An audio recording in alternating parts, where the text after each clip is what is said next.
Well, Trump naming Elon Musk and Vivek Ramaswamy to lead his proposed Department of Government Efficiency. But this is a trend we have seen before with former President Bill Clinton, which was called the National Performance Review. Our next guest actually directed that program under former Vice President Al Gore. And joining us now is Elaine Kamarck, Senior Fellow at the Brookings Institution. Elaine, it's good to see you on the show. So let's talk about this Department of Government Efficiency, Elaine. It's going to be headed up by Musk and Ramaswamy. The point here is a smaller, more efficient government. You know, what's your take on this, Elaine? Is this a worthwhile effort, in your opinion, that could lead some real results? Oh, absolutely. And we haven't had a massive look at the federal government since the Clinton administration. So that's 30 years ago. 30 years ago, we were able to cut 426,000 workers from the federal payrolls. We were able to slash regulations. We were able to fix problems in various departments. So we had a record there. And a lot of the things that we did 30 years ago are now standard operating procedure in the government. So it's time for another look. But it has to be a realistic look. And so far, there's not a lot of realism in here. When you say a realistic look, Elaine, what does that mean? You know, drill down on that for us. Okay, let's drill down. The entire federal government each year spends about $6.1 trillion. Most of that money, more than half, is spent on what's called mandatory spending. That means it's Social Security payments, it's Medicare payments, it's retirement payments for veterans, et cetera. So you can't touch that unless you want to raise a great big political stink, which guess what? I don't think Trump really wants to do. I mean, I don't think he's going to be wild about cutting Social Security payments or anything like that. So that takes more than half out of there. Then you've got interest on the debt, and then you've got 1.7 trillion left for what we call discretionary spending. That is the military, that is the FAA, that is the Justice Department, that is the Education Department, that's HUD, that's all the rest of the government. Now, Musk has said, and Ramaswamy have said they want to cut $2 trillion. Well, that's more than the entire federal discretionary spending. So what you have to ask them is, what are you going to cut? What are you going to do without? And this is where the devil is in the details. Do you think, Elaine, I've heard some folks say, you know, what you should really target is the regulatory state, that if you really target that, you're going to find some good meat, plenty of government waste, duplication, inefficiency. What do you make of that argument? Well, it's not in the regulatory personnel. I mean, that's where this goes a little fluey. We should be looking at regulations. There is no doubt. There's no doubt that we should take a look at permitting and all this stuff.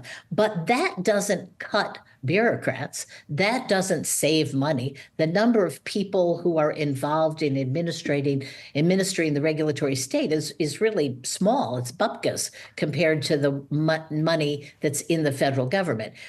That's a different exercise than cutting the government. And I think until you understand that, we did that twice. We did that with federal regulations, and we did that with internal agency regulations. It's a very good thing to do.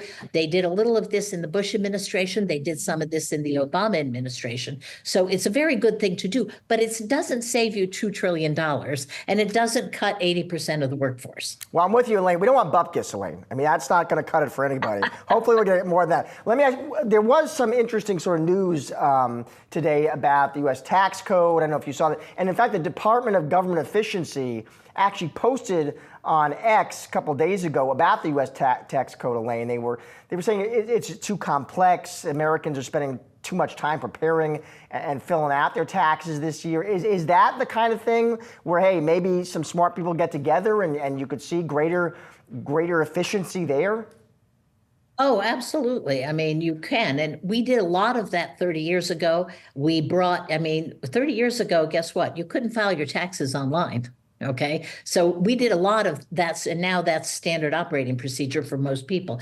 There's a lot that can be done to simplify the tax code, but again, the devil is in the details. So, what about charitable deductions? That always is one that people run up against. What about the state and local taxes? I mean, there's a lot of things that when you go into simplification, people don't like. So it's a worthy goal, absolutely. Again, it's not likely to save you $2 trillion. You know, one issue, Linda, and on this is we sort of know, don't we, and I think you touched on this, but I want to double tap on it. We really know what the big issue is here. You know, it's big spending in our entitlement programs, but the fact is, you do not hear politicians on either side of the aisle.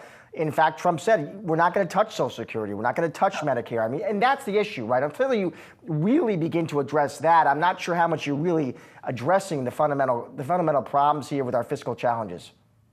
Everything else is bupkis, right? Everything else is small. And when you look at what is in everything else, I mean, there's this sort of notion around that the federal government is filled with people who push paper. Well, let's start with the Federal Aviation Administration. Let's start with air traffic controllers.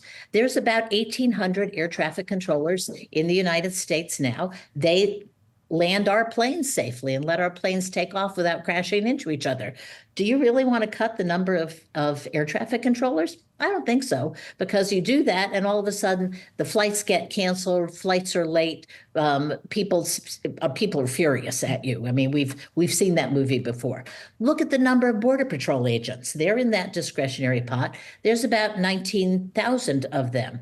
How is Donald Trump going to make good on his campaign pledges to stop illegal immigration if he's cutting Border Patrol agents? So the whole notion is a little screwy that somehow in this 1.7 million, there are huge savings, and that you can cut that by as much as 80%.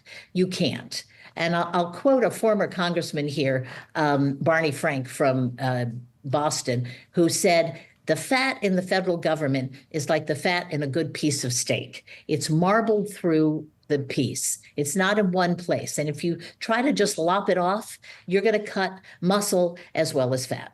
Elaine, great to have you on the show today. Appreciate your time and insight. Well, you are welcome. Nice to talk to you.